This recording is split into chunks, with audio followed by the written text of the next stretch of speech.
Sorry for that delay, everybody. I had to fix something there, so I had to start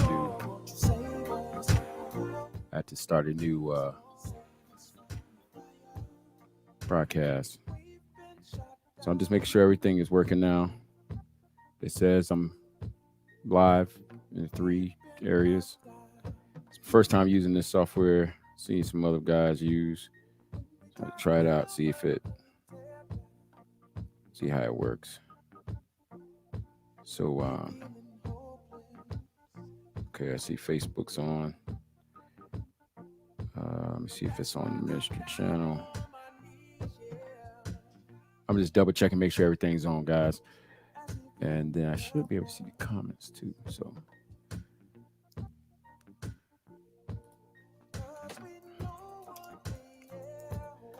let's see how that works. Okay. That's pretty cool.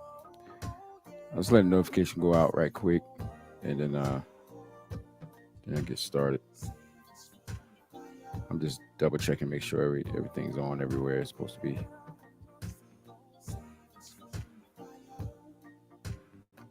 And it is. All right. So we're good to go. All right. Well, hope everybody's day is going well. Like I said, it's first time using this software here, StreamYard. I see people keep using it. I like the whole comment feature and kind of everything in one place instead of with the other software I use, Ecamm, that requires that I have a separate browser open to see comments, and then they're like not even real time like they're supposed to. So just checking this out, but I also wanted to talk to you guys, as you can see by the title of the stream here. And if you had seen the poster before we came on, I'll get more into it about what it is a little later. But something that I desire to do for the betterment of the body, obviously, and I believe that is very important because of the topic and because of what it means. And so this may be my tea. Is this my... Hold on, give me a quick second, guys. Go ahead. All right. Give me one quick second, guys. If y'all can, please share the link, and I'll... Give me a quick sec.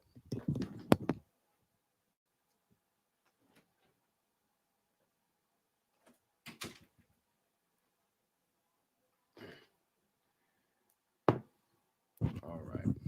Sorry for that, guys. Thank y'all for your patience. So, as you guys can see by the title, the Olympics and competitive sports are ruining Christians. And I know that, like I put in the description, I think it is in, this topic for most people is annoying to them. They keep hearing me bring it up. And I actually had somebody tell me yesterday, that was yesterday, there's people murdering their babies and, all this other stuff. And, they gave a little list. I don't even remember the murder of the babies part. Murdering babies. And this is what you talk about? Shake my head, right? Because in their mind, they believe it's not they don't believe it's an issue to them or to the body. So it is, just kind of brush off and do their own thing. But I want to bring some stuff to the forefront. A lot of these things I brought up before, some of these things you haven't seen before. I had to take some pictures because I got the hard copy book, but I took some pictures so that I could put it on the screen and actually go over it with you guys. But I want to show you from, you got to, okay, so let me start here. When we start with the topic of the Olympics, right, most people need to know what the Olympics even is. Most people don't know nothing about the Olympics, neither the history of the Olympics. They got no idea what's going on. You get these casual folks who don't pay attention to any other part of the Olympics except their favorite sport. So they'll tune in when Team USA got to play or something like that, or somebody they like who run. Usain Bolt, or somebody like that. They only tune in for that. They don't tune in for every game that's played. There's some people that like the discus. There's people that don't like the discus, don't like the long jump. And so they just turn on the TV when it's time to watch the thing they like. They don't actually know what's going on round about them. They don't know what the open ceremony was. They don't know what the imagery during the little celebration, party, music, all that. They don't understand where any of that stuff is going on. And anybody that tell you it's idolatry or anything like that, in their minds, that's conspiracy. And so they just don't listen to you. And they go on their own merry little way, not knowing what is actually going on here. Obviously, everything has an origin. Everything has a reason why it's done under the sun. And everything done under the sun is either good or evil. And as Christians, we shouldn't be ignorant of that fact. And so you got to deal with, to even start the topic, you got to know what the Olympics is. All right. And then from there, knowing what it is and knowing the commandments of God. Let me rephrase this. You need to know the commandments of God first. You need to know what righteousness is and what unrighteousness is. You need to know how God requires that you live. And then you compare the society around you to the standard that God tells you to live. And then if you ain't blind, you be able to go or discern good from evil, right? And the shepherds, whose sole duty it is to guide the people in the knowledge and the understanding of this, like no Christian should be ignorant of this. This is something that's been going on for centuries. There's literally no reason Christians here should be ignorant of this and arguing against this and even think that it's okay. But we live in the time frame that the apostle talked about, which we'll reference a little bit. And I don't know how long I'll be on for this because of my body, but I wanted to talk about it. I wanted to do a midday talk today. And so we got to start there. What is the Olympics? What's the accusation against it? Right? What's the issue with it? As some people would ask. What's the problem with it? And then from there, and I'm sorry, guys, my screen is right here, but the camera's right there. So I know my eyes ain't looking at y'all directly, but what's the issue with it? What's the sin, as most people, because this is what this is about. All right. This ain't about personal opinion. Is it sin in God's sight or is it not? Because obviously we can't live in it. Right. So what's the issue with it? What's the sin or sins that would make a Christian guilty in God's sight if they participated or supported? Is it idolatry? Is it sorcery? What is it? Right. So we got to deal with that. Obviously, where's the evidence and the proof of this? Some people will go, we're in the Bible. Does it speak against the Olympics? You ain't going to find a verse that says thou shalt not go to the Olympics. You're not going to find it. No reason to waste your time and life about this. But does the Bible teachings, does the law of God, does the teachings of Christ speak against what happens and what goes on during the Olympics? And then the Bible says it. All right. What about the early church? Everybody talk about the early church. And most of the time when they talk about early church, they're talking about like Tertullian, or some people say early church and they talking about Martin Luther, right? John Calvin, or the early church fathers. They're saying they're hitting so much weight upon them because of who they were taught by, right?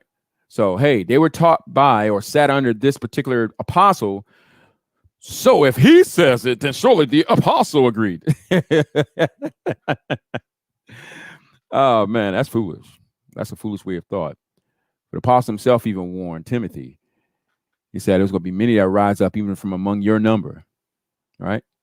That will lead the people. They will not spare the flock. So the idea that somebody's credible because their teacher that they sat under was the apostle Paul or Peter or something like that, that doesn't mean it ain't all be all right, concerning judgment. But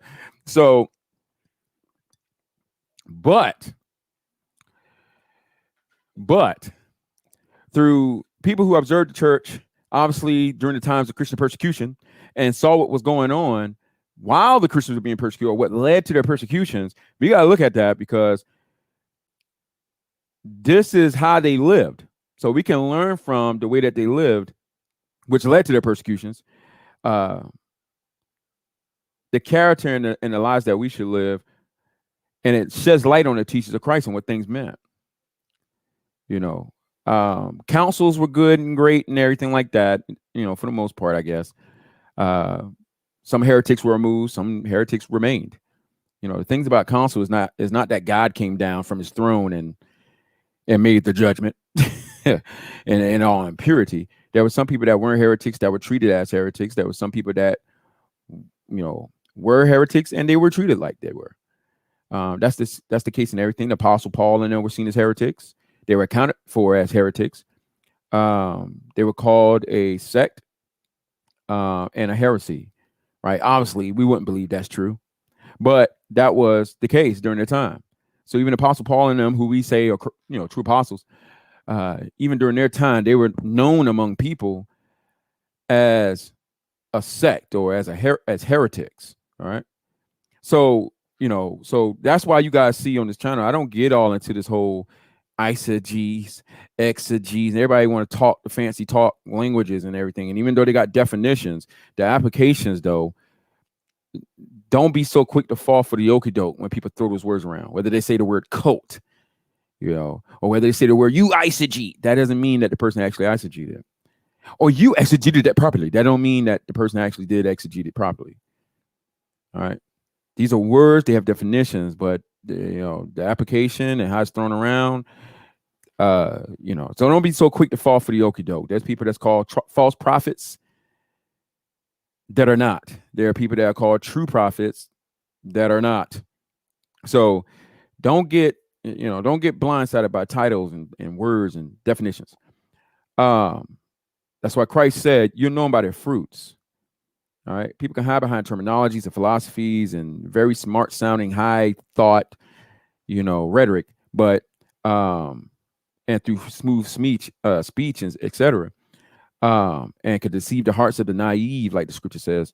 But Christ said, you're known by their fruit. So you need to know what righteousness is, what unrighteousness is, and grow in that, so you'll be able to discern these things. But why I keep bringing this up, because as far as the Olympics and competitive sports, is because they all have an origin, and most people are ignorant of the origins.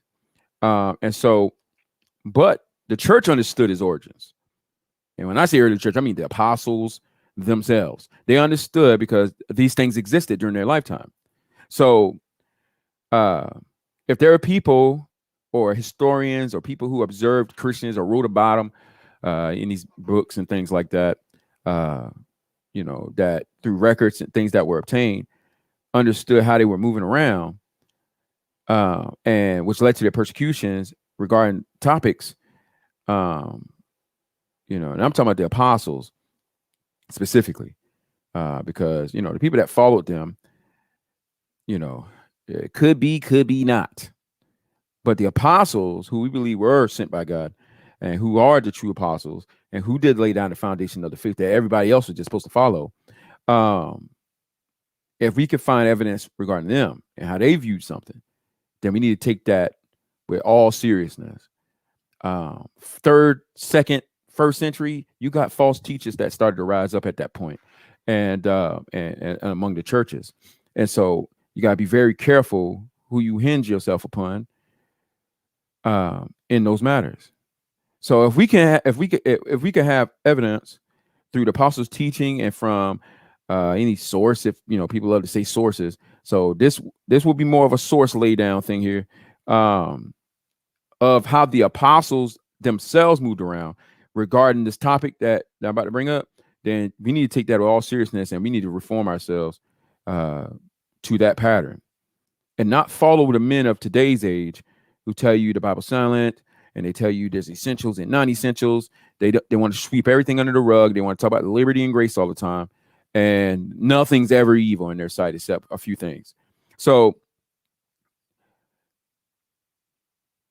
let's start here. There's the book that I showed you guys last time. I just took some scriptures so you can see it. Some pictures so you guys can see it up close. So let me share my screen here. I'm learning how to work this thing. It seems pretty simple, but I'm learning how to work this right now. let's see. How do you add that to the Ooh, that's how you do that. Ooh, that's fire. Okay. That's cool, man. Okay, cool. Yeah, I like this program. All right. Yeah. Wonder how many times you have to speak on this to people. People don't people know but don't listen. And right, bro. That's been a common thing that's been going on and on and on. I'll give a quick example before I show these pictures. I've been talking about this topic for like the last 3 years, three and a half years. And from the onset, man, I mean, from the very beginning, as soon as I opened my mouth, I said, competitive sports is everybody came at me. Everybody came at me, man. I was slandered. My name was drag. I'm legalistic. I've got the Black Hebrews lights on me, all the kind of stuff I was hearing, man, and told. And I continued to talk about it for the next 3.5 years. And so about 2 or 3 nights ago, I was on the Brother Berean channel. And I was saying the same thing I've been saying for years now at this point.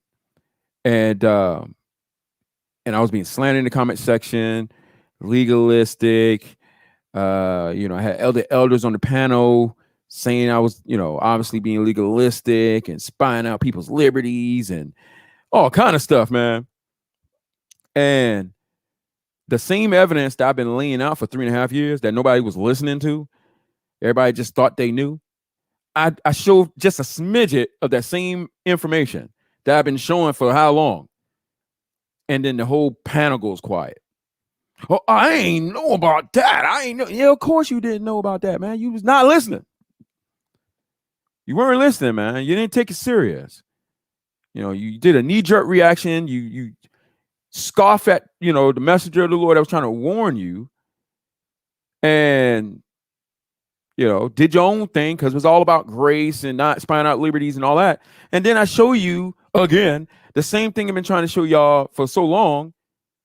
And then you finally had no choice but to listen because the host let me share the screen. So everybody had to focus their attention on what was shown.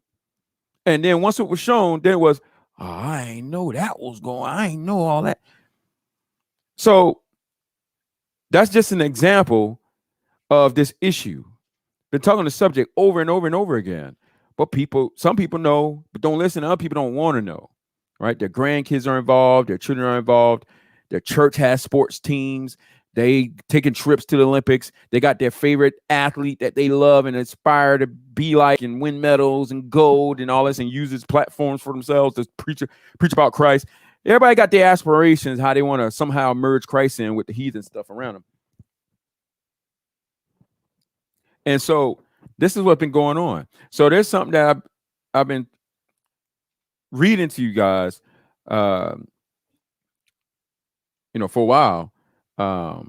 And my wife found the hard copy book and bought it for me. So I took some shots for it. And so I want to share it on the screen right quick. So let me figure that out here. All right. Hold on me. Okay. Where is it? Okay, there it is. Okay. All right.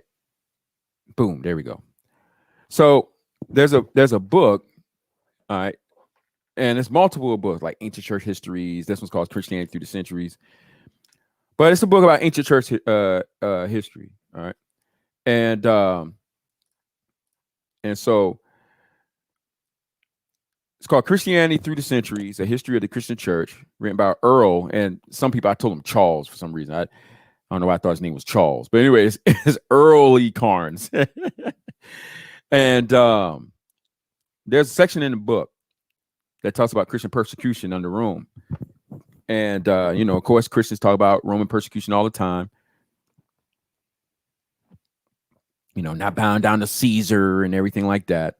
But there's other things that cause persecution during that time that people don't talk about that much.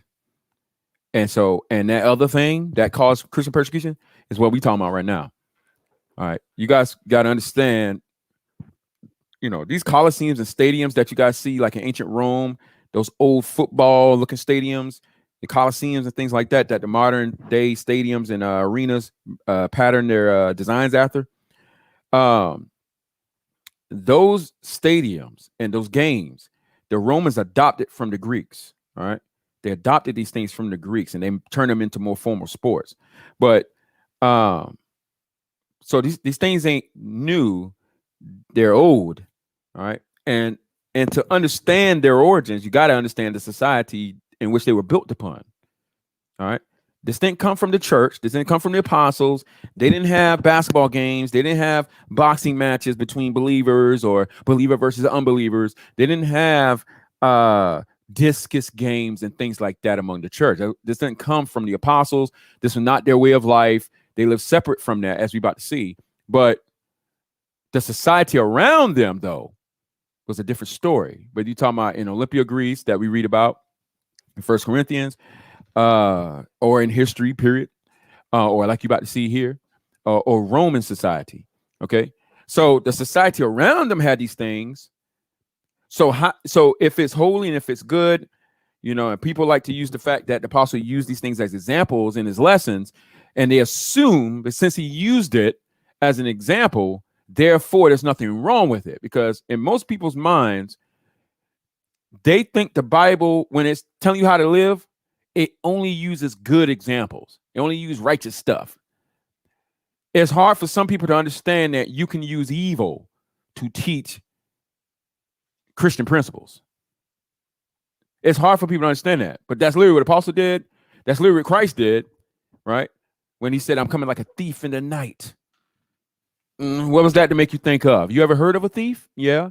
What do thieves do? Oh, let me think about that. Christ says he's coming like that. So what does that mean in the holy righteous sense, and why he used evil to teach you this? All right. So it's hard for some people to, realize that you can use evil to teach Christian principle lessons from it. Not to encourage the people to go do it, but to use it as a reference point in teaching. All right. So a lot of people I've heard, they say, well, you're telling me he used evil to teach? Yes, of course. Yeah. God did it. So, I chalked it up to ignorance, but a lot through ignorance, people argue against what they don't understand. And then they, cast the person that's speaking away. They say he's anti the Bible and all this other stuff, right? But there's a book called Christianity Through the Centuries, A History of the Christian Church by Earl E. Carnes, all right? And like the brother Clayton saying on the screen, seeing and don't hearing and don't hear. Just as the scriptures say about those who are blind, they're all blind, but led by others that's blind. And that's what it is. You can't say they have sight and they're just this ignorant, this blind to obvious evil. And the fault, even though it's all their fault, the blind and the leaders of the blind, a majority of the fault falls on the leaders of the blind, because the leaders shouldn't be blind since they're the guides. Who goes to a blind man and says, lead me through your house? Like, nobody says that. Or who goes to a blind person to guide them through a safari? Nobody does that. The leaders shouldn't be blind to things in the society that are evil against the law of Christ, because they're the guides for those that are coming into the body. So when a guide is blind, it's a double evil. The double evil, all right? When a guide is blind. So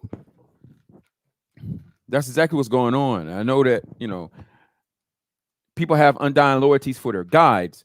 And so if their guide is blind, they won't say he's blind. And why would they, since they're blind with him?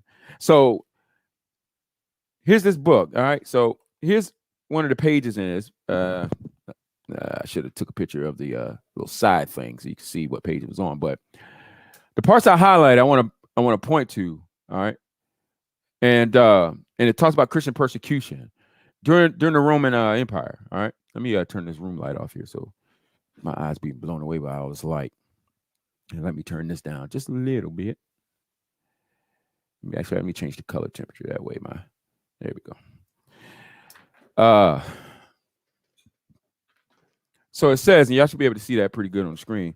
It says the church endured little persecution as long as it was looked upon by the authorities as a part of Judaism. All right. As long as those that said that they were of the faith of Christ, as long as their practices and their way of life was seen as a part of Judaism, they suffered little persecution in Rome. Why was that? Because Judaism in Rome was hand tight and tight. All right. They were hand tight and tight. The relationship between Rome and Judaism under the Roman Empire is like to that of the relationship today between mainstream Christianity and America. It's that same type of relationship. All right. And so the Pharisees and scribes during Christ's time, they were concerned about the faith of Christ spreading because they were afraid that Caesar would come. And you guys remember the scripture. They were afraid that Caesar would come and take their power in their nation. So Judaism coddled to Rome. That's why they were allowed to do the things that they did in Rome with little persecution. All right. Those leaders there were in cahoots with Caesar, and they conspired with Rome to kill Christ. All right. So the church, talking about the believers, endured little persecution as long as the Roman government viewed the church as part, like an extension of Judaism. Then they ain't had to worry about nothing. Barely. Rome allowed them to keep feast days and Sabbath days and all that kind of stuff because Rome had these other things that they had hand in hand with Judaism. So they allowed them to practice. All right. And remember, the first believers were Jews.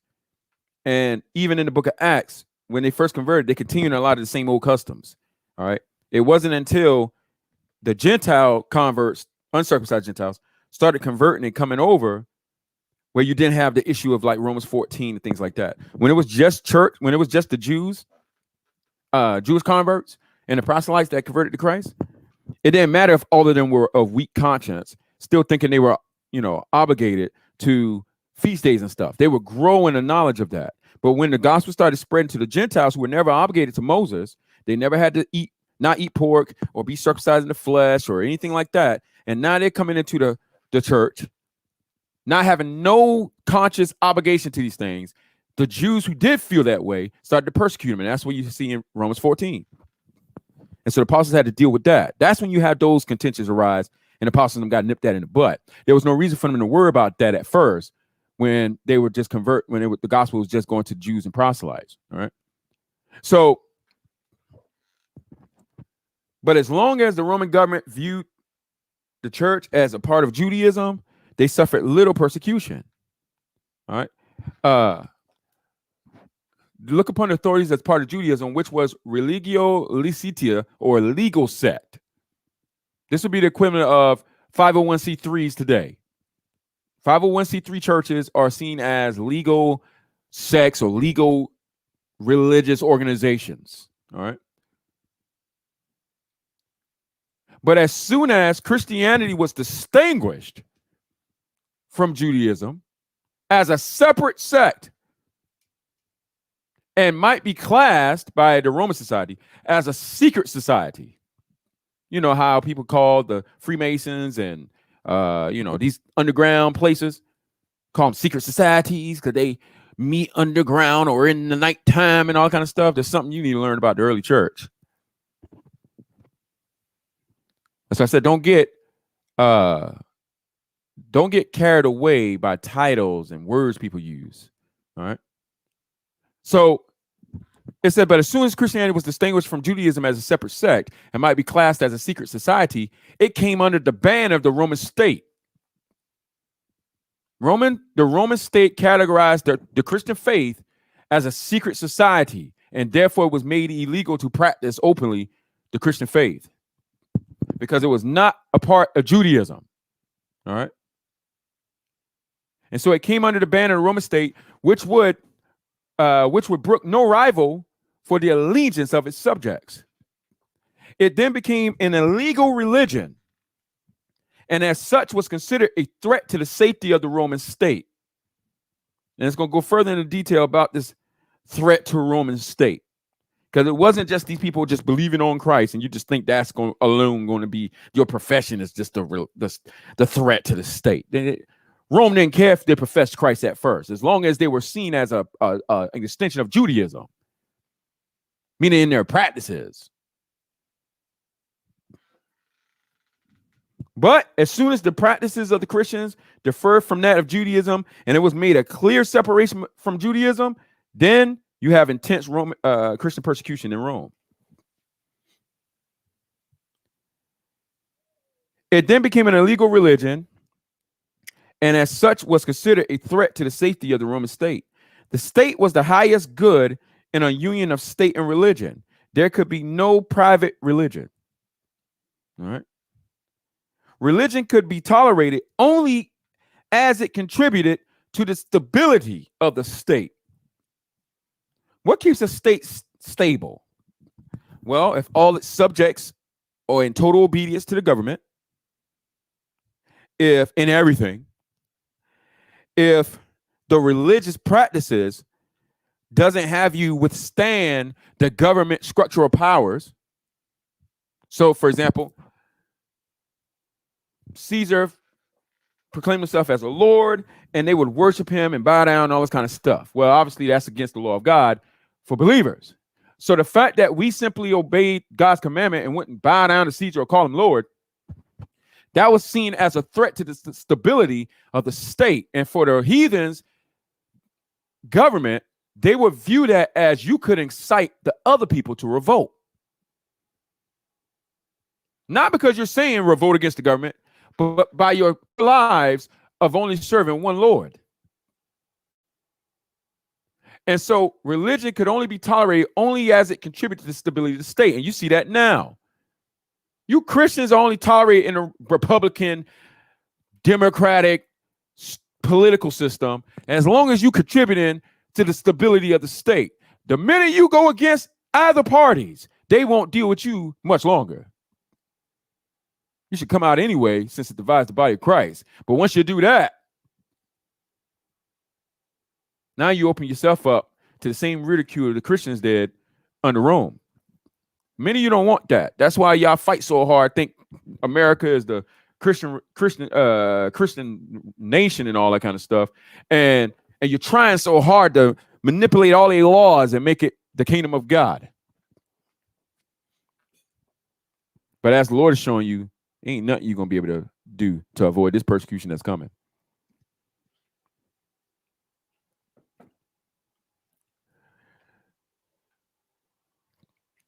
Since the rapid growing Christian religion was exclusive in its claim on the moral and spiritual loyalty of those who accepted Christ, when a choice had to be made between loyalty to Christ and loyalty to Caesar, Caesar was bound to take second place.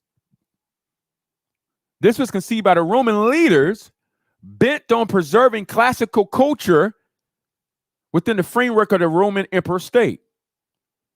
As disloyalty to the state, and they saw Christians as those who were trying to set up a state within a state.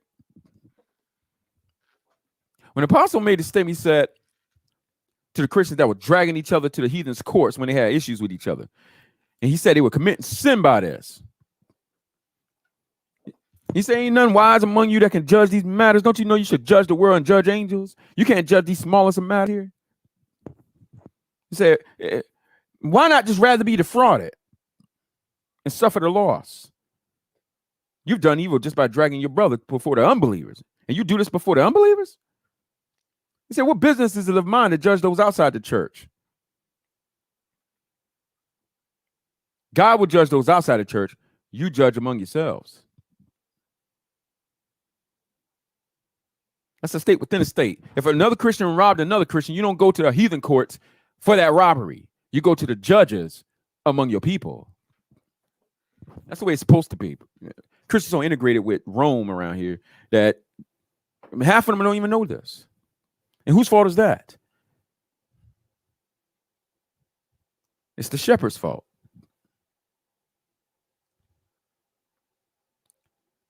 I'm going to jump down to the next highlighter. It says, the Christians also held most of their meetings at night and in secret.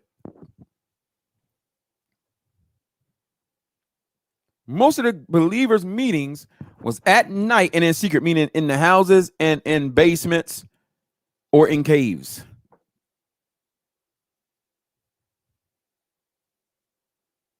They didn't have these ginormous cathedrals that, and steeple churches that people got today. They were only able to get, people are only able to do that as they agree with the stability of the state.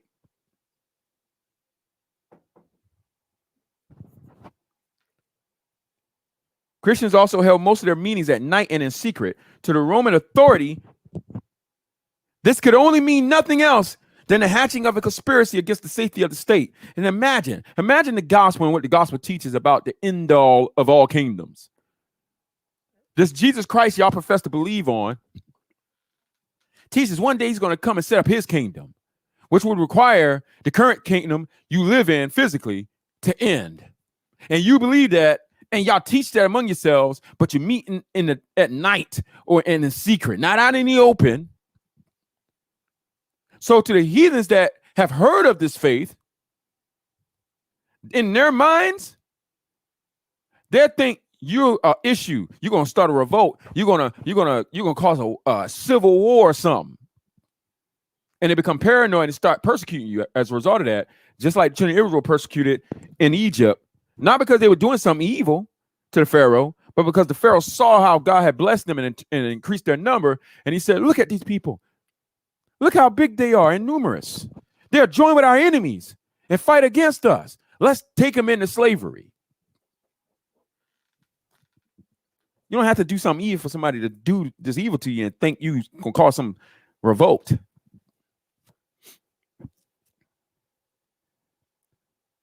So it said they met at night and in secret. To the Roman authority, this could mean nothing else than the hatching of a conspiracy against the safety of the state. Christians would not serve as soldiers until after 313. This is very important. This kind of information is very important. Why wouldn't they serve in the military until after 313? What happened in 313 that then all of a sudden Christians started joining the heathen militaries? Those are very important. And did all Christians go that way? Only some. Those are three very important questions. Why did all Christians not join the military of the state until after 313? Why did they refrain from doing so? We know that there were those that the Lord called that were serving as soldiers or something at the time when the Lord called them. But clearly at some point they left because it was against the teaching of the church, and it was against the discipline of the church to join in the services. So either they finished out their contracts or try to find some legal way to get out of it. So what was going through the minds of the guides of the people prior to 313 that led all the Christians to not join the Roman military? And then what happened after 313 that changed some minds? And did it all go that way? And did it cause an issue among the church? You can't just overlook these things.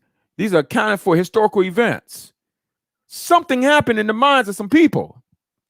What happened?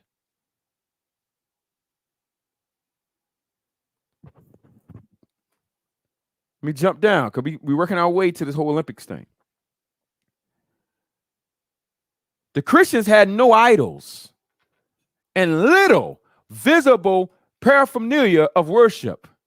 You know how the Roman Catholic Church and these Greek Orthodox churches and these so-called Orthodox churches stuff got all these pictures plastered everywhere. Jesus on a cross, Mary and a baby. They got all this stuff and they tote it around when they worship. The apostles and the Christians didn't do such things. That came later on. The apostles and the Christians didn't do such things. When they stood and prayed with eyes closed, there was no visible object to which those prayers were addressed. They didn't turn to a Mary statue. They didn't turn to a Jesus statue. They didn't turn to any veneration of a saint or anything like that. They closed their eyes, shut off the surroundings around them while they joined in prayer, because the God they were praying to was inside of them. Unseen. So why open your eyes and look at an image of any sort when you're addressing the God that lives within you that's unseen?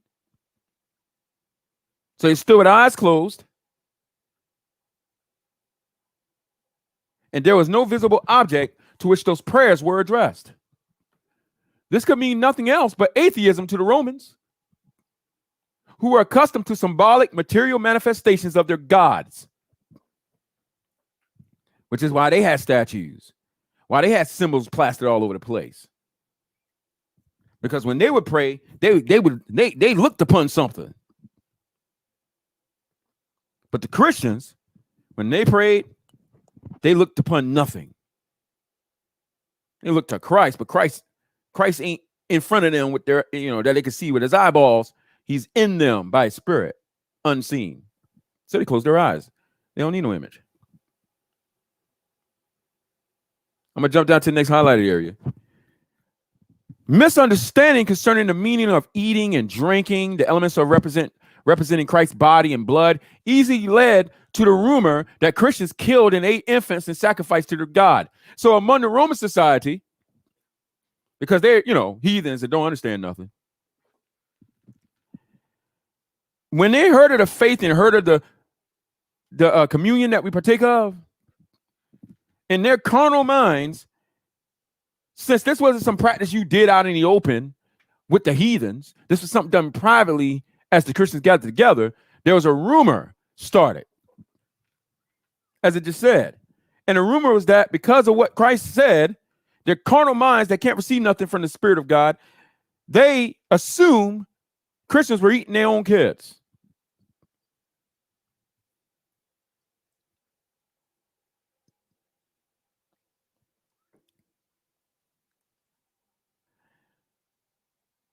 The rumor that Christians killed and ate infants and sacrificed to their God. Word of the kiss of peace. The apostle said, greet each other, the holy kiss, etc. Was easily twisted by the heathens into charges of incest and other types of immoral conduct.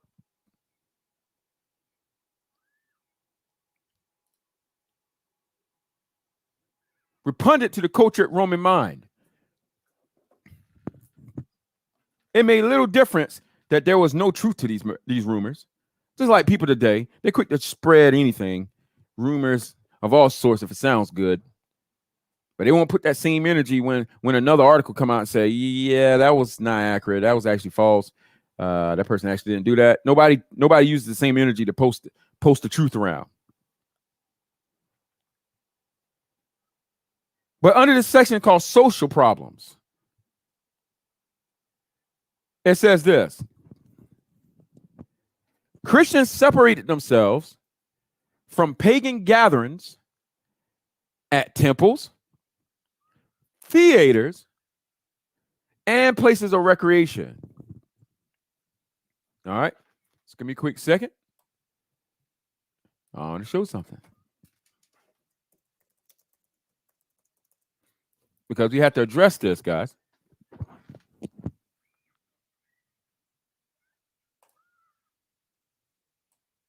So you can see what's going on here. How do I switch? Okay, you are sharing that. Okay. How do I switch to another screen? Okay, stop sharing maybe. And then reshare. All right. I want you to take a good look over to the right, that picture there. These amphitheaters. This complex was first dedicated to the sun god Apollo. So I need y'all to somehow imagine yourself living during these times, because you still live in these times. It's just been modernized. But just ancient times for the sake of conversation. You're a Christian. You believe on Jesus Christ. Now, before you came to believe on Jesus Christ, this theater you went there all the time. And they dedicated to the false god Apollo, who the Olympics is done in honor of. Well, one of the gods the Olympics is done in honor of. And so you used to go to this theater all the time. It was nothing to you when you walked in darkness. That was part of your culture as a Greek. Since people want to go, people can practice their cultures and live for Christ. Well, here's for a Greek Christian, here's Greek culture. Here we go.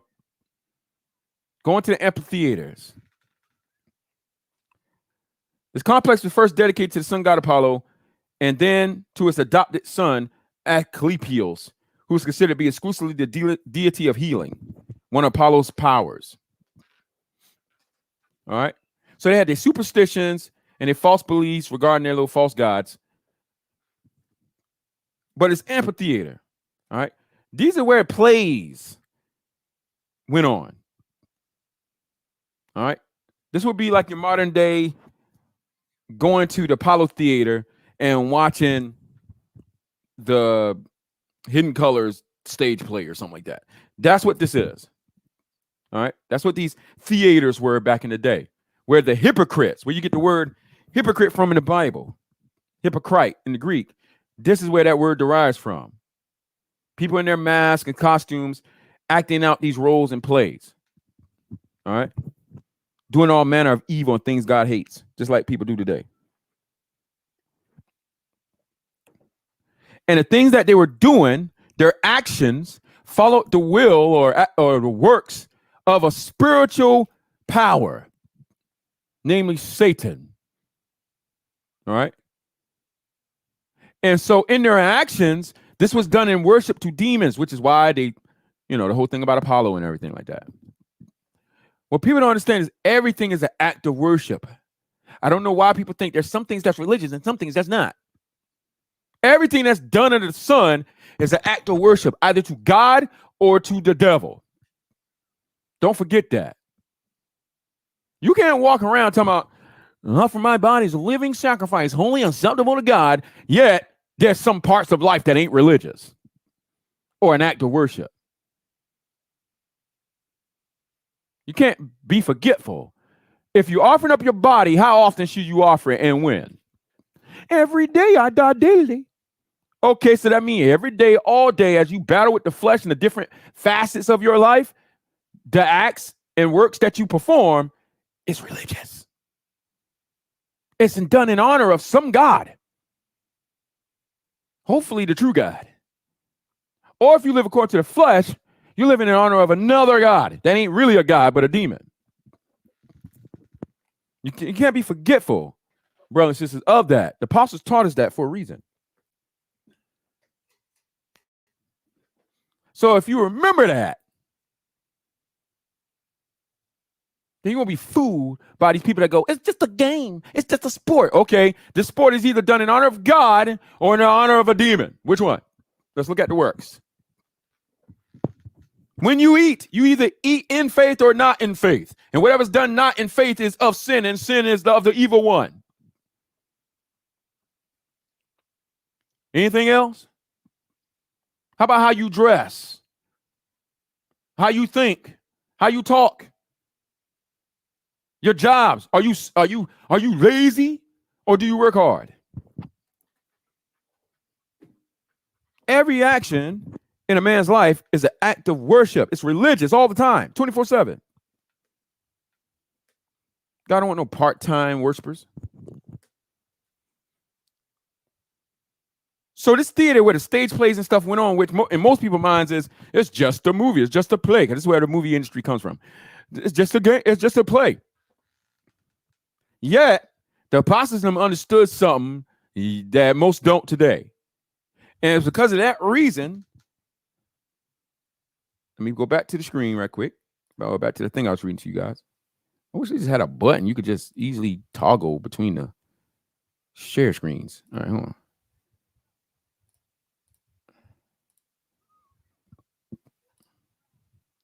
It's for that reason, brothers and sisters, that, come on, the Christians separated themselves from pagan gods at temples. So that Greek convert to the faith could no longer practice this Greek culture tradition. They had to separate from it. They can go, well, it's just a play, and what's wrong with, I can practice my culture and serve Christ. No. You had to let go this corrupt form of this culture to serve Christ.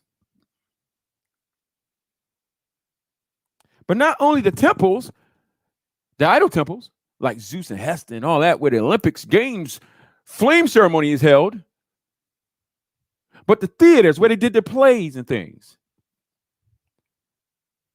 And places of recreation, meaning the gymnasiums. So why did they do that? Was the only issue the fact that it was in honor of a false god that they called on by name? Was that the only issue with these things? Or was it full of evil? Meaning more than one issue.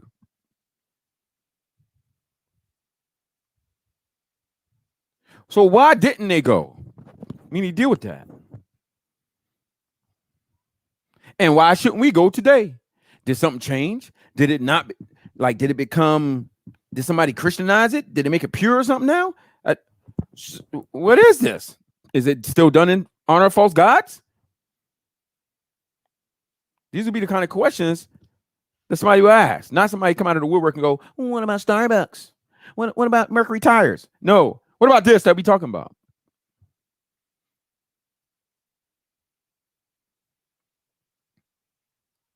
So it said Christians separated themselves. I mean, they didn't go. They didn't attend. They didn't support. They separated themselves from pagan gatherings at temples, theaters, and places of recreation. So no, Elder Mike. No Christian will be seen eating at an idol's temple, eating the meat sacrificed to false gods. Neither would they take that meat home, knowing what it was used for, and eat it privately.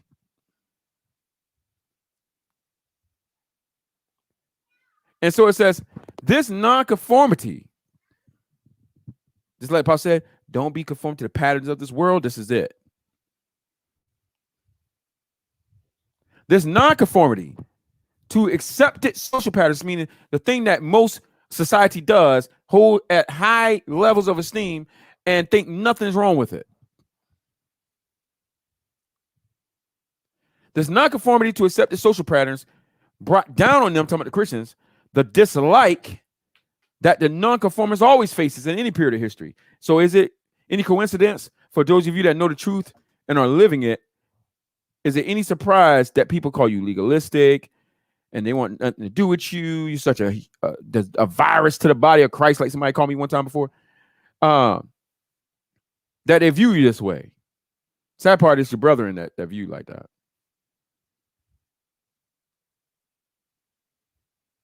The purity of their lives was a silent rebuke to the scandalous lives the people of the upper class were leading, because they're the ones that got the money to build these stupid stadiums and pay athletes and keep it going. Regular poor people can't do that.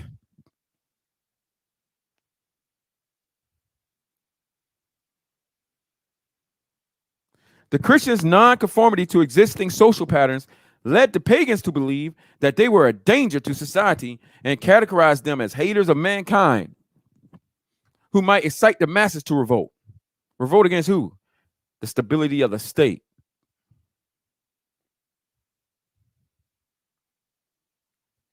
Could you imagine if all the people who say they're Christians, if they all in one mass just left the stadiums and didn't give these people no more of their monies? Do you understand what would happen?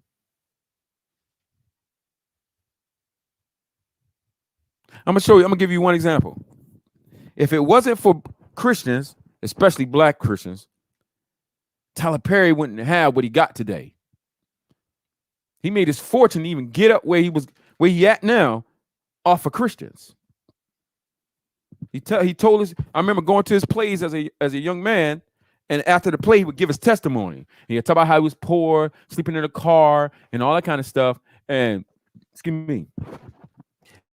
And he just different places trying to get his plays did, and nobody would take him in. So he said, I'm gonna do my own thing then. So he started hosting in his plays himself. And the Black Christian community ate it up. They loved Madea. Madea cookout, Madea goes to jail, Madea this, Madea that. And from him owning all the rights, all the money came to him, and he would pay his production studio, wherever the case is.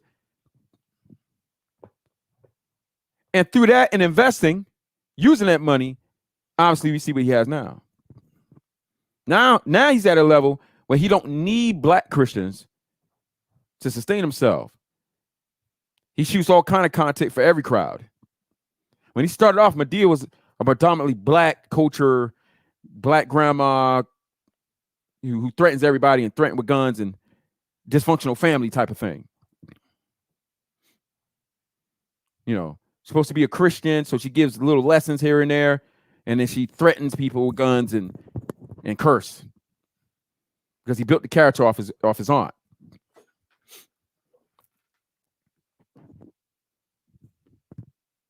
But imagine if no Christian supported him when he coming around with that craziness, dressing around like a woman. He wouldn't be able to get the money that he got to invest in what he invested in to eventually get to the point that he at now. And many Christians continue to support him so he can continue his lifestyle. But could you imagine if they didn't support it since they feared Christ? And could you imagine with the NFL stadiums and stuff, they still have a bunch of heathens in it. But if you can imagine everyone that profess themselves to be Christians, and as big as the Christian faith is around the world, if all the Christians feared Christ and separated themselves from pagan gatherings at temples, stadiums, and games and in the gyms, do you understand what would happen?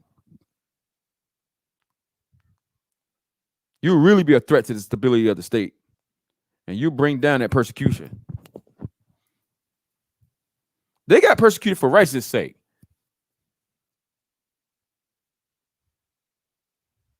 But the Lord also could turn people against you as a judgment for your evils.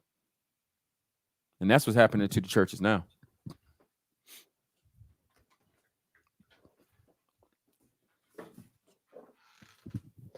What else?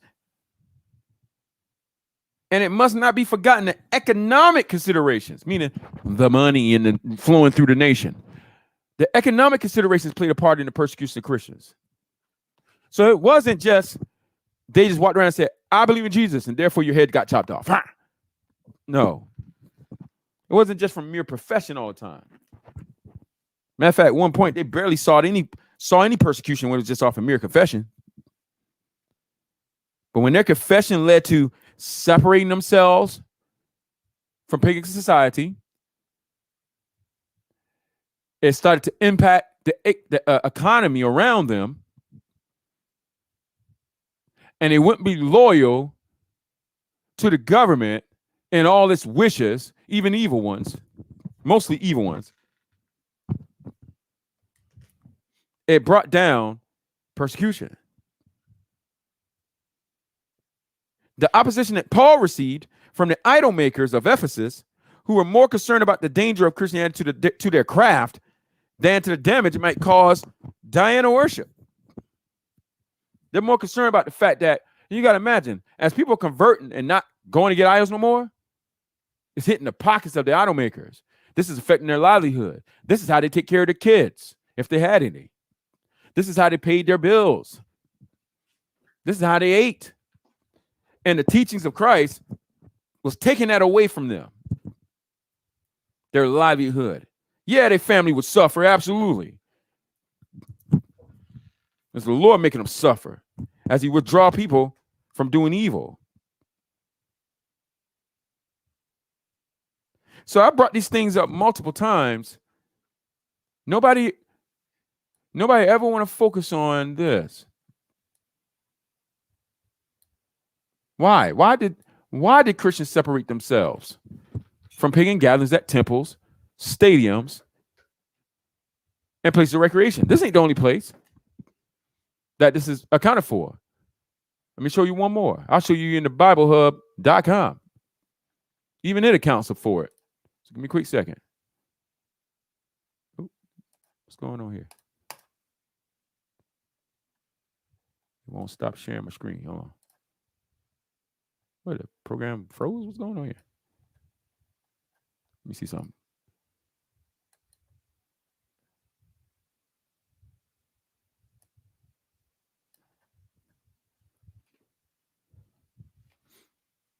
The camera's moving.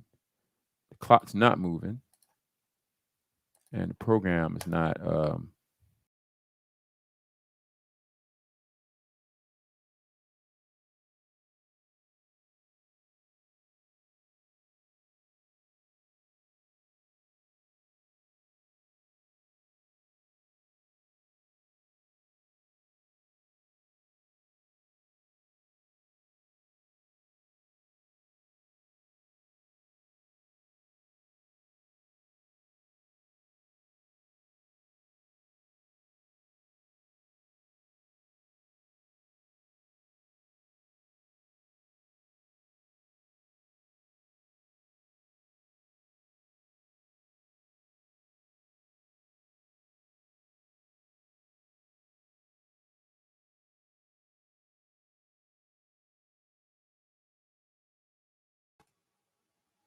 all right.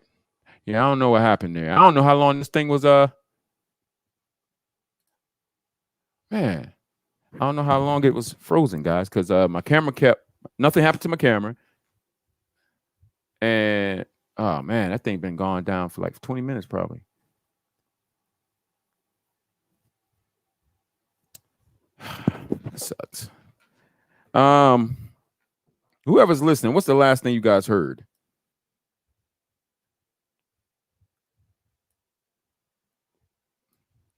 Because I think like 10, 15 minutes went by.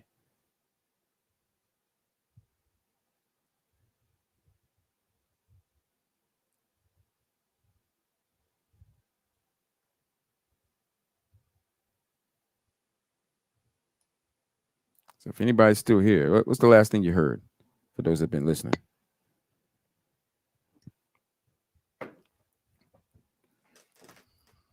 It sucks. I don't like how I did that.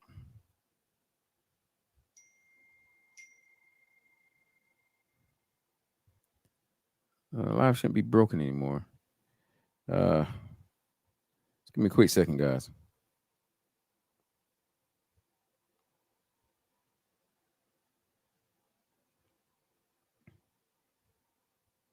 If anybody's been listening, hopefully, I don't know exactly where it froze at.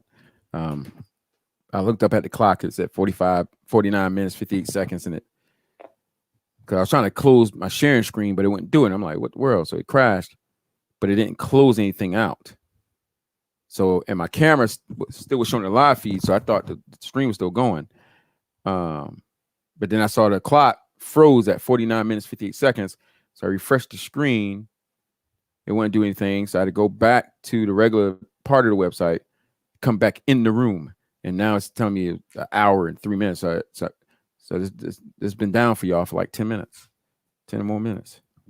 I don't even know where it stopped at. This is a topic that be brought up multiple times. So I'm gonna just continue on from now.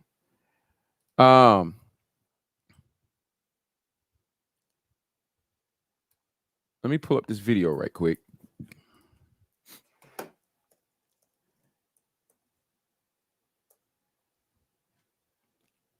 To show you guys this right quick.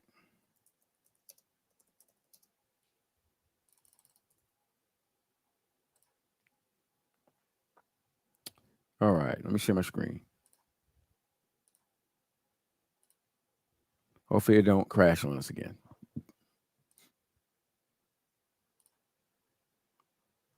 Now, this is the video that I showed you guys when I did the Olympics class a couple of months back. And this is the video that I played on the Brother Berean channel a couple of nights ago that then let everybody on the panel basically be like, I ain't know that, stuff like that. But every Olympics, before every Olympics, they do this. It's called the opening flame ceremony. Now, one of the things I said at the beginning is when we talk about this topic, and we talk about the Olympics and competitive sports. Competitive sports was birthed through these games. All right. And understanding what the Olympics is, what it was back in the day, which we already established earlier. These things were done to honor false gods, Apollo and all that other stuff. We looked at the ancient amphitheaters, and we read the historical account regarding the Christians and how the apostles and the Christians did not attend any gatherings. They separate themselves from all pagan gatherings at the temples, at the theaters, at the stadiums, and places of recreation. So they didn't go to the games. They didn't go to the sporting events. They didn't go to the theaters where the plays were. They didn't go to the idol temples. And so why? And so some people act like the Olympics today is something different. And they'll be like, they'll admit about the old games. Matter of fact, before I play this, let me do that first. All right. The apostle used the Olympics as an example to teach us about Christian race. And so he makes a statement. Do you know that in a race, all runners run, but only one gets the prize? Run in such a way to get the prize. And he wasn't talking about go join a race and go after belts or money or gold medals. He was talking about the Christian race as you continue to read on. But I want to draw attention to this, and I want to go here just to show you outside of the book I read, even in the commentaries that people reference. Come on, Internet. It accounts for this as well. All right. So this is the McLaren's exposition. All right. It says this. It is very remarkable that Paul should pick out of these Grecian games as containing for Christian people any lesson. For they were honeycombed through and through with idolatry and all sorts of immorality, so that no Jew ventured to go near them. And it was part of the discipline of the early Christian church that professing Christians should have nothing to do with them in any shape.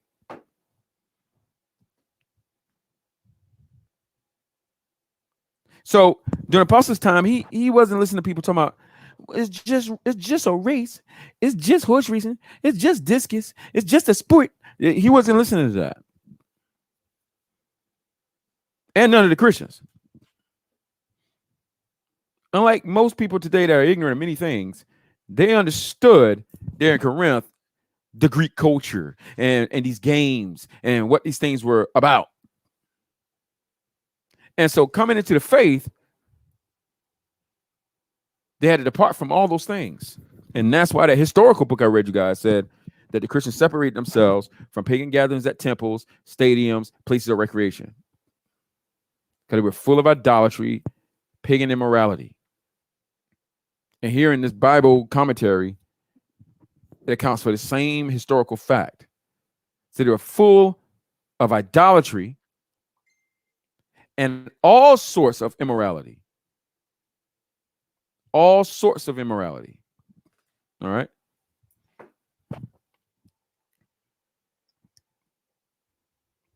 Excuse me. So it's saying that when it comes to these games and sports, it wasn't just bowing down to idols. That was the problem.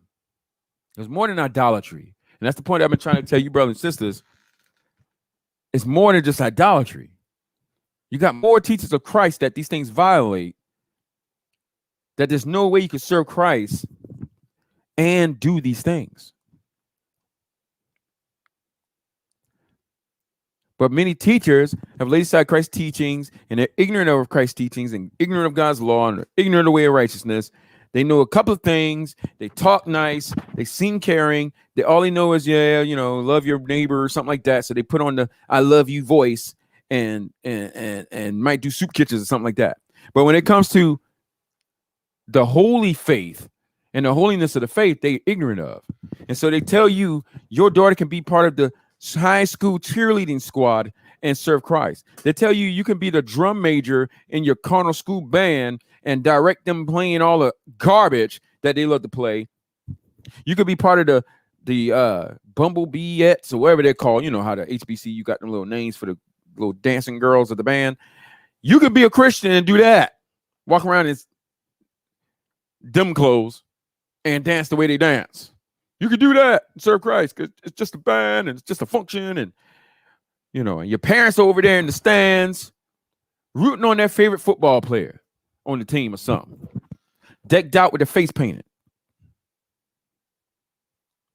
So many people have told people they could serve Christ and live like this. And yet, the very reason that the Christians separate themselves from these type of things is because they're full of idolatry. You think it's just coincidence that you got people talking, this is my idol. And instead of it being Apollo, it be this person, this human being. So now when they give you his shoe or sock, or you get to take a picture with him, you cheesing, boy, you full of joy. Can I get your autograph? Can I get your picture? Why? Just a regular human being. Just a regular human being. You give him his game-worn shoes. You put him in a vase or something. Why? Why are you crying? He touched my hand. It's more than idolatry is more than just buying out some statues, guys.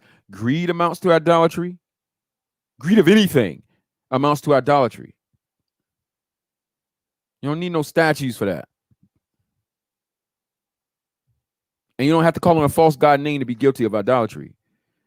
And it puzzles me because these same Christians that, you know, come against me about this, they're the same ones that go, anything can become an idol. They're the same ones that say that.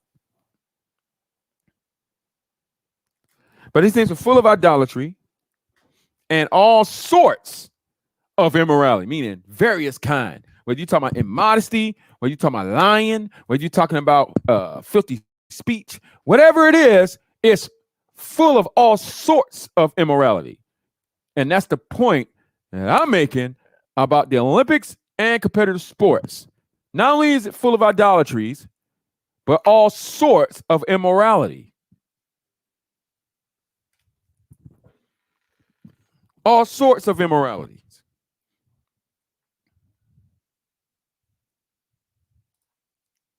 So I want to show you guys that as well. Even in the Bible commentaries, for those who love them, it accounts for this historical fact. So why? What was the immoralities? Because they ain't no list right now. Where's the what is the immoralities? Where's the idolatries? And are they still present till today? Because if they are, then you must have the same reaction the apostles and the Christians had during their time. You can't make excuses for it today.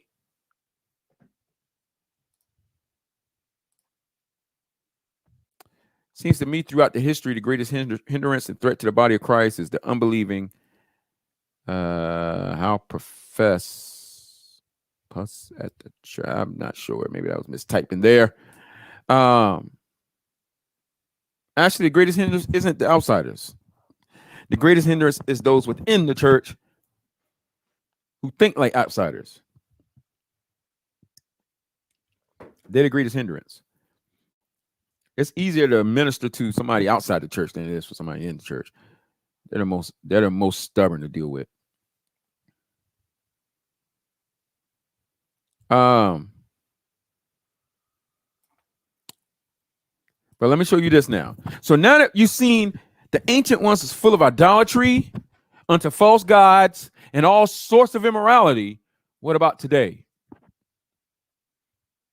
Because if it is today, if any trace of idolatry is present and all sorts of immorality is present, then you must come from among it. And so you can't continue in it if you say you love Christ. That's what that means. It's as plain as that. So is idolatry and all sorts of immorality concerning the Olympics and these games still present till today? Let's see. Let's see. I know for some parents and grandparents, You can't go support your grandbabies anymore. You got to pull your children out if you fear God. They're not going to understand it, but you got to teach them. And repent for the fact that you even got them involved, even though you were ignorant of it. Because the law of God shows that ignorant sin is still worthy of death. You still got to repent of even ignorant sin. All right? There was a sacrifice required even for ignorant sin. All right. So look at this now, and I'm going to get off. Probably. This is from this year, Tokyo Olympics. It represents Some of you might have seen this already, human but history. listen to what the lady's saying. Let me turn this up. All right. That's the official Olympic committee. This is the head people themselves that put it on. So this ain't no separate event. This is the official Olympics. Don't let nobody make you think there's some separate, some offshoot thing going on, and the Olympics you watching on TV got nothing to do with this. Let me fast forward to the ceremony. After they finish talking. They're in Olympia, Greece. Remember, we're looking for idolatry and all sorts of immorality. So we know, whether or not, this is lawful for us. Dear President of the Hellenic Olympic Committee and friend Spiros. Guard arch is still standing. They walk past the presidential guard into the archaeological site. We can see them walking past the kore, who are standing at the bases of the zanes. You can see the zanes. That's where the bronze statues were erected on 16 survived bases. And these statues were erected using money from the fines of athletes who had cheated in ancient times. And on the base of each of these zanes were inscriptions with the names of the athletes and the nature of the infringements. And they were placed at the position just as a warning for all competitors. Koroi, adopting traditional poses.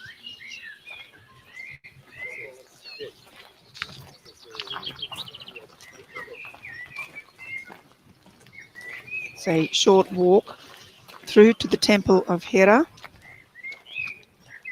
All right, Temple of Hera so far, we got this false god is involved. Temple of Hera,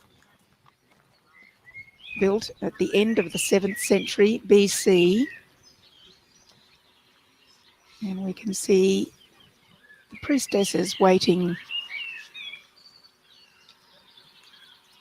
to proceed through. It's the oldest temple of the sanctuary. Originally had 6 columns on the narrow side and 16 columns. This is the actual Idol's Temple ruin side. A place where the Christians would not go. They separate themselves from this. It's where false gods and demons are served. And they're still serving these demons to the day. And so they're going there to serve these demons. Today. And all your favorite athletes, Serena Williams, Venus Williams, LeBron James, Team USA, all of these people that y'all love and adore. Each ceremony is unique. Are participating in this. The music and the choreography is different every time. This is all one big ceremony, total, even though they're not present. There will be 33 women coming through from the Temple of Hera, 31 priestesses, the choreographer, and the high priestess.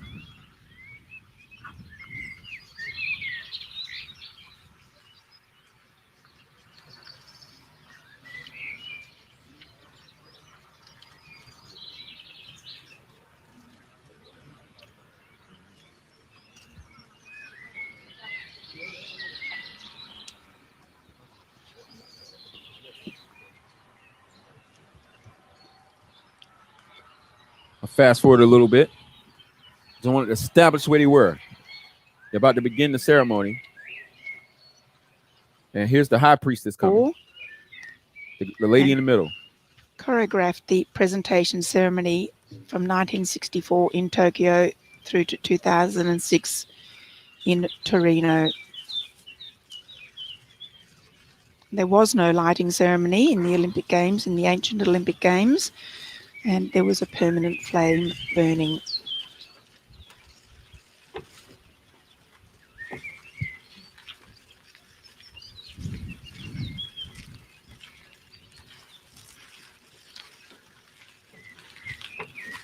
These are all little Greek priestess. And then they got a high priestess. All right. And they're about to do a little choreograph thing. So they walk through the temple of the false goddess. Choreographer and now they come around here. The entire ceremony and is also central to the performance.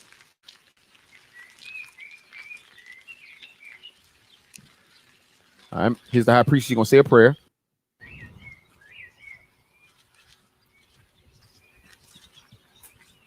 High priestess Zanti Joyu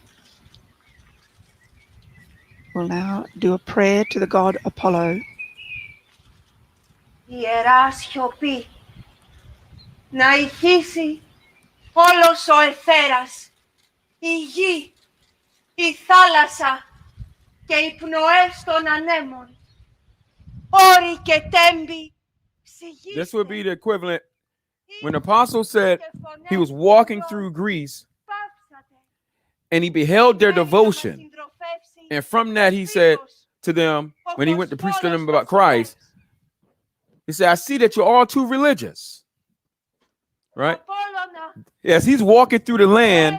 These people off by these temples and things that he's passing by, doing this out in the open and all this kind of stuff. So he sees it. He sees what they're doing. He looks at them while they're doing it. Not join them in any way, but he beholds their devotion. And then later on, he goes to speak to them. And he refers to that as he saw them inscriptions, like those monuments you saw them guys were standing by earlier. Takes the torch and places it in the parabola. They got that turned towards the sun. To find the perfect position and the lighting of the Olympic flame takes just a moment. The Olympic torch is different from all others and remains permanently in Greece. It's a silver forged torch and inspired by a pillar in the temple of Hera, designed upside down. Only 4 torches were made. One sits in the Olympic Museum in Lausanne. She now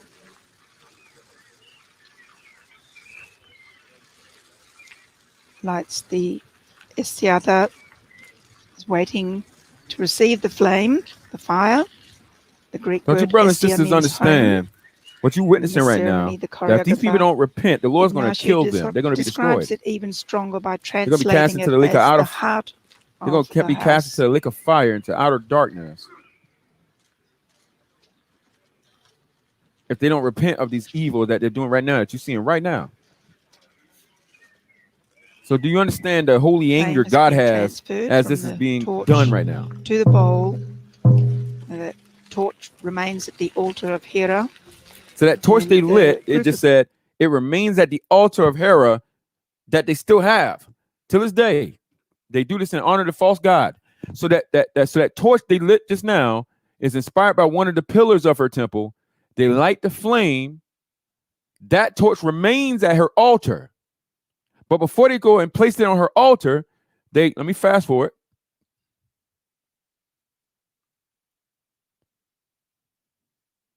They come here and do the other part of the ceremony. But they take that torch. Remember that bowl they lit with that torch flame? They bring it down here to this little altar. Hold on. Come on, Internet. Waiting for the arrival of the flame. We're doing what Apostle Paul did back in his time. Walking through the land and beheld their devotion. So we can see this evil that's going on and see how blind many Christians, or most Christians in the world are to this thing. Perform a last prayer. Let's back that up again. For the arrival of the Listen to what the lady says.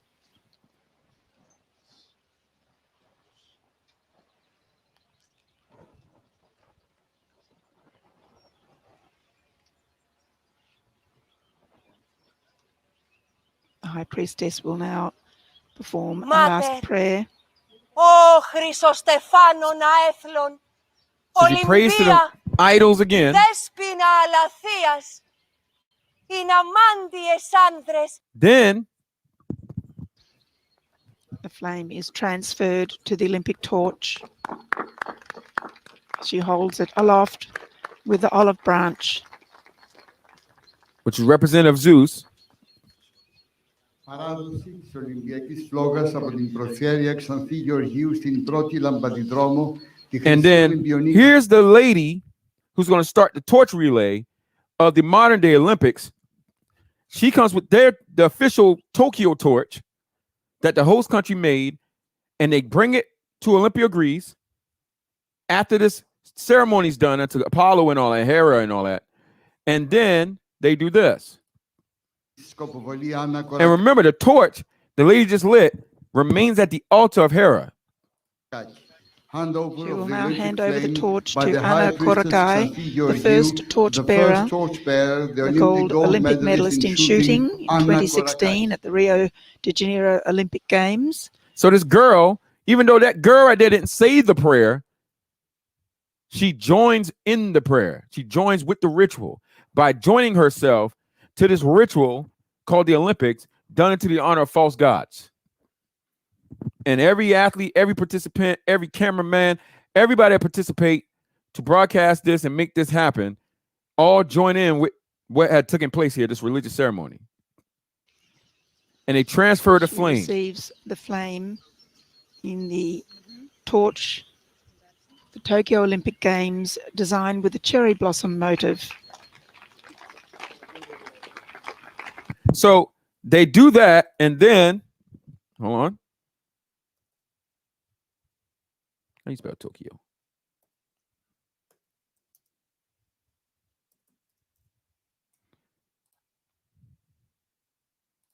Then they use that Kawasaki girl, the tennis star.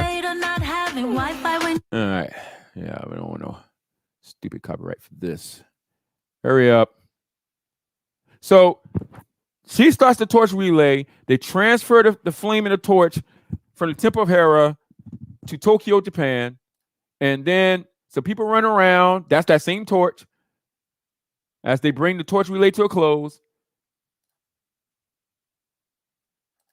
The torch is passed to two people who represent folks the whole world is thanking, and that is a doctor and a nurse. So then they take another torch and give it to Osaka. That's her name. Osaka. Born in Osaka City, Japan. Same flame from Temple of Hera. And she runs up to the little thing. Fast forward. And then she lights the conundrum. That will stay lit for the entirety of the games. So whatever goes on during the length of these games, all connect back to the worship of Hera and Athena and Zeus and Apollo. These demons, okay? So I need y'all to understand what is going on during your time frame, during your lifetime. Y'all don't live in an alternate dimension. Y'all live in the same evil world that has been since the time of the apostles, and times have gotten worse, not better. Idolatry has grown, not dwindled. And so I walk through this because y'all need to understand, I know to some I look foolish and look like I'm reaching, and like some people say. And even though idolatry is done in many ways, for some people with a basic understanding of idolatry, they only think it's idolatry if you're calling on the name of a false god. Well, here's idolatry on the basic level. Literally praying to false gods, walking through their temple, lighting up the flame, since Apollo's supposed to be a sun god, light the flame, leave it at Hera's temple altar, where the altar is where they would sacrifice animals. So this is symbolic of the sacrifice, all right? And then transfer that same flame to Tokyo, which then lights the conjurum, which begin all the games. I need y'all to understand this is idolatry, no ifs, ands, or buts, and it's full of all sorts of immorality.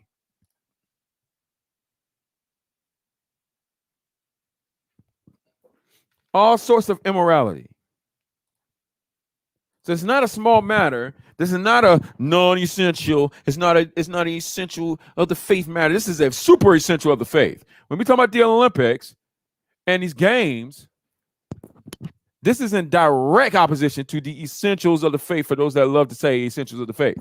You can't serve Christ and do this.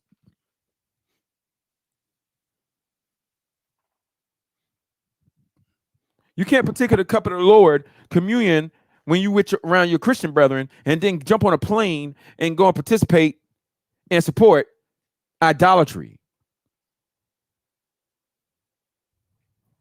Y'all have to fear God, man, and keep his commandments. And, you know,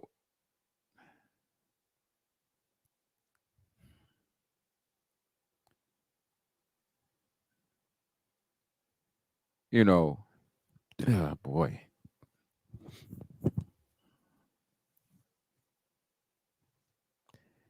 It's highly frustrating. One,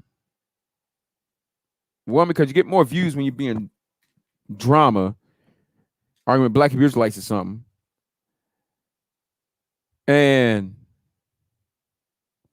Or you just getting on some people about abortion or something. But when you touch something that is widespread among the church, that most of them think is okay, then you get considered like an outcast, and people don't stick around long. They don't want to hear. But what do you have to say about the evidence put before you? This ain't even everything. This should be enough for you to fear God, come away from it, and understand this is not reaching. This ain't no legalism or anything stupid like that people who ignorant keep saying. This is against the faith to the utmost. This idolatry 101. So, Lord's will. I don't know how I'm going to make it happen, or if it will happen. I would desire that it happen for the betterment of others, because obviously everybody don't listen to me. So if somehow, some way, the Lord make it, possible, then maybe have an in-depth conversation like this and bring forth this evidence to other leaders through like some panel discussion or something like that, that they would then see and then tell their congregants and then enforce it, because it's idolatry. Not we'll give them time. Nobody's perfect. No, man. No, it need to come out immediately. Or you can't suffer idolaters among you. Some people think you can't unknowingly serve other gods. No, okay. Not the ones who say anything can become an idol. Yeah, how long that thing was an idol before they realized it was? Stop it.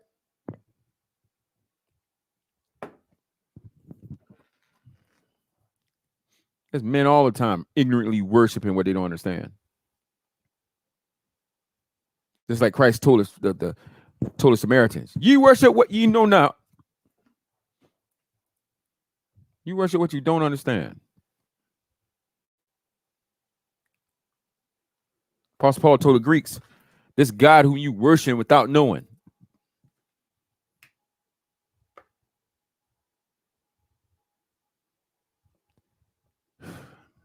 I'm going to rest my body, my brothers and sisters. I just got on here, wanted to test out this new software, which I actually really love it. I really like how this is outlined. Makes everything a lot easier for me. And because the invite link thing, that opens up the opportunity to honestly hold panels and make it easier for people to come in and out. That you don't need to have Zoom, or you don't have to have eCam and a special password or whatever the case is. Even though you have to have this link, but it's just easier. Everything is right here. But other than that, my brothers and sisters, want to lay that groundwork, see what the Lord do. I have a desire. I don't know if I know it's the Lord's desire that his people come out from among and stuff, but I don't know if the panel thing will be his desire or not. So we'll see if how it comes about. But it's very important. And you that know the truth, you got to understand, if there's people that's making excuses for these things, you warn them and they want to continue on in it and they call you legal stuff, you got to separate from those people. They're toxic. It's toxic. They don't understand. So while they are blind, you got to separate from them so you don't become blind like them. Then you be one of them people, like when it comes to Christmas and stuff. I used to be against. I used to think like that, but now, yeah, okay. And you'd be like that. I used to think the Olympics was idolatry, but then, yeah, I don't think about these gods. There's nothing wrong with it. It's just a sport. You start talking like that, man. This is all religious worship of fallen angels, man. And it's not a conspiracy. I just showed you it right to your face. Right to your face. But other than that, I'm gonna let you go, brothers and sisters. Well, we'll talk on this a little sooner, later. I mean, but it's something that's gonna be constantly brought up because when it comes to competitive sports and the Olympics and things like that, it's something that constantly goes on all the time. Christians are involved with it all year long. So, it's not like Halloween that comes around once a year or Christmas that comes around once a year. This is something that people are involved with all year long. So it definitely be brought up because it's full of idolatry and immorality, and the historical account that the apostles and the Christians didn't have nothing to do with these things in any way. So why didn't they? We need to deal with that. Why they didn't, but everybody here now do. Who made it good? Can't possibly say you hold to the apostles' teachings and don't hold to their way of life. So the way of life that they taught us was the liberty we have in Christ. We don't have the liberty to do these things. So anyway, love your brothers and sisters. Lord's will. I'll see y'all next time.